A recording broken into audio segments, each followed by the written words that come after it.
Ja by som ešte rada vyzvala oficiálneho hostia z mesta Zvolen, pána viceprimátora, doktora pedagogických vied Juraja Družbackého o pár slov.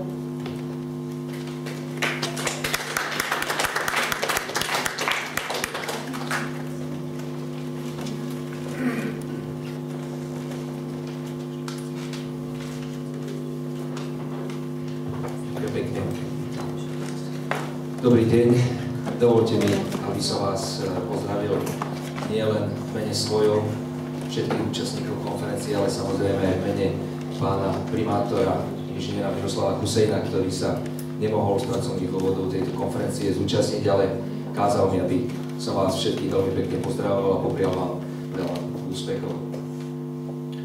Dovolte mi, aby som vás privítal na pôde mesta Zvolen.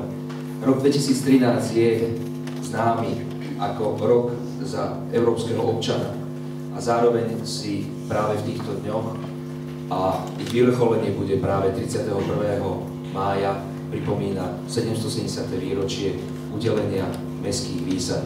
To znamená, že mesto Zvolen patrí naozaj medzi najstaršie mestá na Slovensku.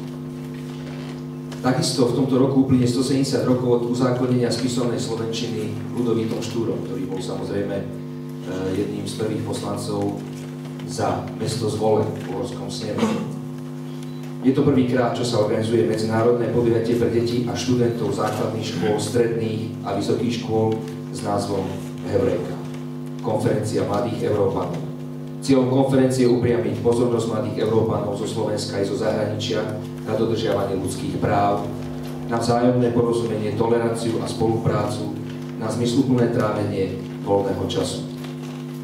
Tých organizácií, ktoré všetky, teraz musím povedať, pani riaditeľka Ostrihoňová dala dokopy a za to jej patrí určite aj od mesta Zvolen veľká vďaka, pretože ten projekt je naozaj medzinárodný a veľký.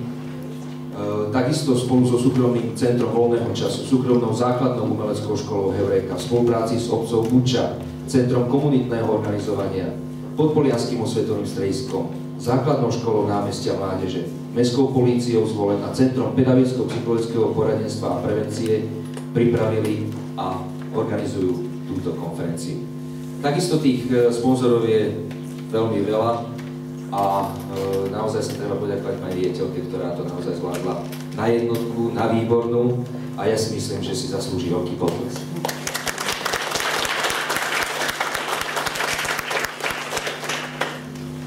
Dovolte mi, aby som vyjadril ešte moje osobné pocity, ktoré sa s touto témou spájajú a naplňajú ma radosťou, že sa s mladými ľuďmi tohto mesta stretávam na rôznych kultúrnych, spoločenských, športových podujatiach a cítim z nich to najdôležitejšie, čo by mali mať všetci mladí ľudia, a to radosť a chuť do života, cieľavedomosť, vytrvalosť a húževnatosť.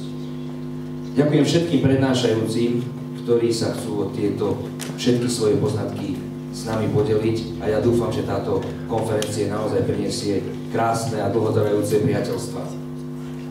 A želám vám, aby ste sa u nás v meste veľmi dobre a veľmi príjemne cítili. Ďakujem pekne.